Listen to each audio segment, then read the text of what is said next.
Relief is finally in store for flood-affected North Queensland, with heavy rain set to ease. Now, the region has been saturated for more than a week, with strong falls cutting roads, flooding properties and isolating communities. Reporter Chloe Chimicki joins us now from Townsville. Now, Chloe, this must be a massive relief for people there. It definitely is, Gemma. So that severe weather warning that has been in place for North Queensland for so long has been cancelled. For days, we have been warned of heavy rainfall, which could cause dangerous and life-threatening flash flooding, but it was cancelled last night. And the rain totals we're expecting over the coming days should be much lower than what we have seen in North Queensland for more than a week now. Last night, we did still see 94 millimetres at Ingham, which is still a lot of rain for an already saturated community. That 94 millimetres falling between 9 a.m. yesterday and 5 a.m. this morning. But it is an improvement on what we've seen over the past week.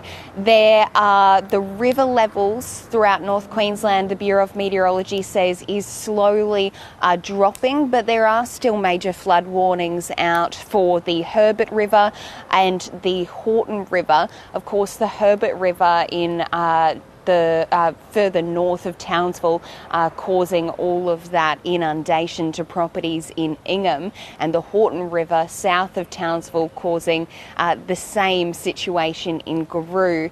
Garoo's a community where residents have been told to seek higher ground 3 times over the past week or so. But the Bureau of Meteorology says we'll see moderate showers across the region this morning, easing into the afternoon, and that this should signal to the community that the worst is over. And Chloe, with the conditions easing, are we getting a better picture now of the extent of the damage caused by this flooding event?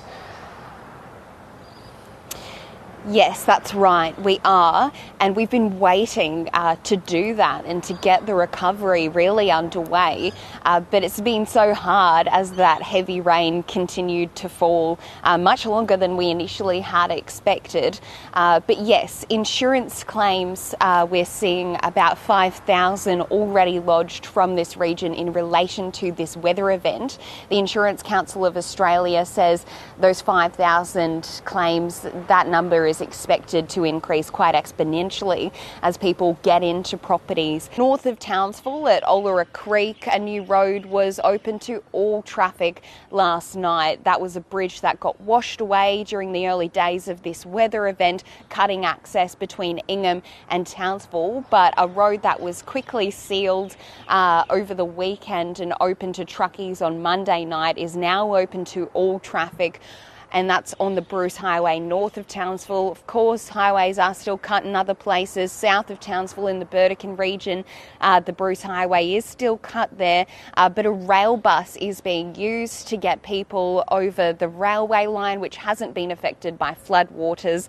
And in more good news, Gemma, the community of Paluma, which had been affected by a landslide earlier this week, are knocking out power poles and really delaying Ergon energy crews getting to that region. That community was restored to power yesterday, finally, which will be a huge relief for them after more than a week without power. So, Gemma, we're slowly getting back on our feet, and it is a huge relief to the community up here in North Queensland to see the sun peeking out today.